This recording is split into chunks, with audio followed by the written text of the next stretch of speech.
अधर्म के उदय से ब्रह्मांड का संतुलन बिगड़ गया था। राक्षस अनियंत्रित होकर घूम रहे थे, अराजकता फैला रहे थे और यहाँ तक कि देवता भी व्यवस्था बहाल करने में असमर्थ लग रहे थे। जब संदेश वाहक नश्वर संसार में व्याप्त दुखों के बारे में बता रहा था, तो शिव चुपचाप सुन रहे थे। उनकी निगाहें दूर थीं।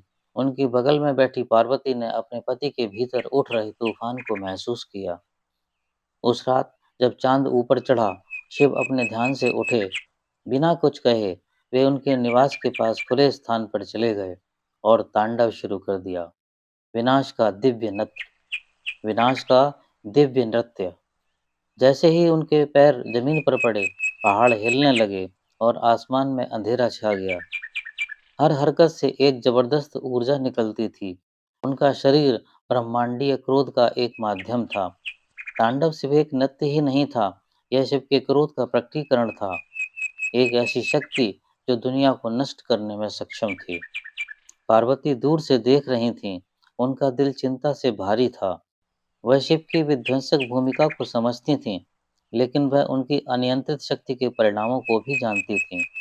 अगर तांडव को अनियंत्रित छोड़ दिया जाए, तो यह नियंत्रण से बाहर हो सकता है और ब्रह्मांडीय अस्तित्व को तहस-नहस कर सकता है। उन्होंने सोचा, शिव का क्रोध उचित है, किंतु नवीनीकरण के बिना विनाश का कोई प्रयोजन नहीं है।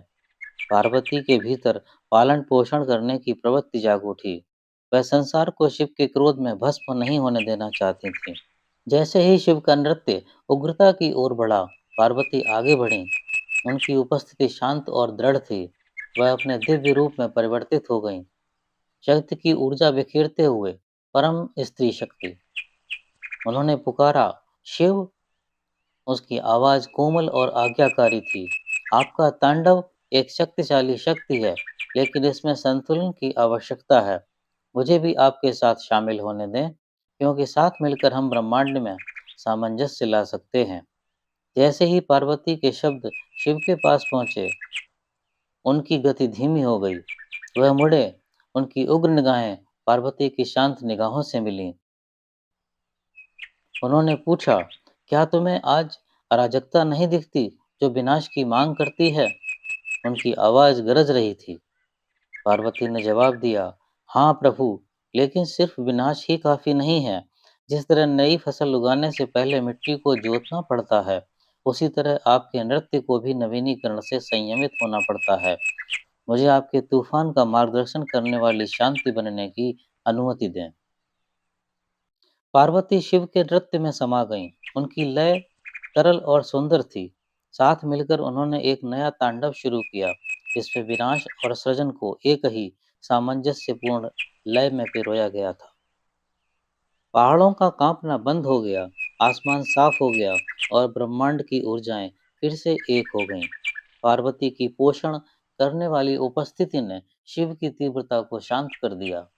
उनकी कोमल शक्ति ने उन्हें उनकी शक्ति के पीछे के उद्देश्य की याद दिला दी। उस क्षण शिव को अपने जीवन में पार्वती की भूमिका की गहराई का एहसास हुआ। वह केवल उनकी पत्नी नहीं थीं, वह उनका संतुलन, उनकी बराबरी और उनकी मार्गदर्शक ज्योति थीं। इस नृत्य के माध्यम से पार्वती ने शक्ति के रूप में अपनी भूमिका पूरी तरह से अपनाया। दिव्य स्त्री ऊर्जा, जो पूरे अस्तित्व का आधार है, वह अब केवल पहाड़ों की कोमल बेटी पार्वती नहीं थी। वह शक्ति, प्रेम और संतुलन का अवतार थीं। उनका परिवर्तन दिखावे का नहीं, बल्कि सार का था। उन्होंने एक नई शक्ति का संचार किया। उनकी ऊर्जा शिव की ऊर्जा के साथ मिलकर एक ऐसी शक्ति का निर्माण करती थी, जो विध्वंसक और रचनात्मक, अराजक और सामंजस्यपूर्ण दोनों थी। देवताओं और दिव्य प्राणियों ने, जिन्होंने दूर से नृत्य देखा था, श्रद्धा से सिर झुकाया। उन्होंने कहा, शक्ति जागृत हो गई है।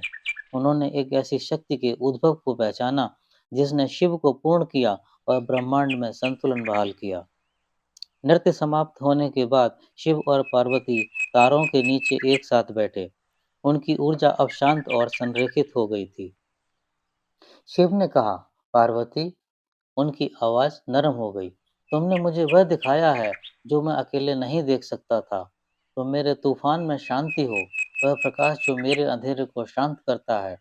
साथ में हम पूरे हैं।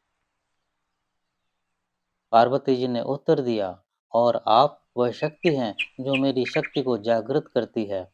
साथ मिलकर हम ब्रह्मांड में संतुलन लाते हैं।